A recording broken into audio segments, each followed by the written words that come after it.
grandpa grew up on a farm, and it was a long, long time ago. And so this is a few stories about his childhood. Are you ready to see me when I'm bald? An interesting story.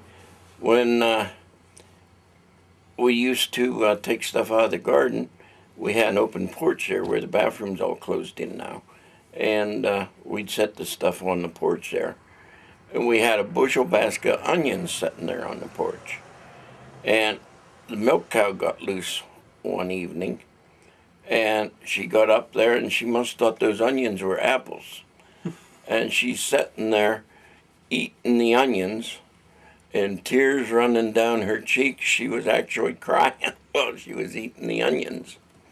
Needless to say, we didn't drink any milk for about 2 weeks. And then at Halloween time, they used to pull a lot of pranks. Well, we come home one night, my dad, mom, and I, and we had seen the neighbor kids down the road. And we come up, and the porch, all the produce that was sitting there was scared all over the porch. You couldn't get into the house because the produce was all over the porch. Well, immediately my mother had an idea who did it. She jumped in the car and she went down the road.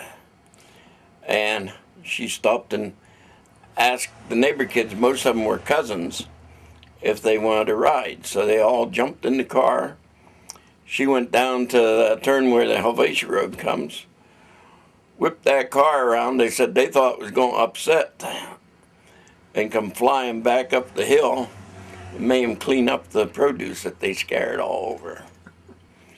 Well, over in Helvetia, they used to, on Halloween time, they would upset the outhouses because every house over there had an outhouse.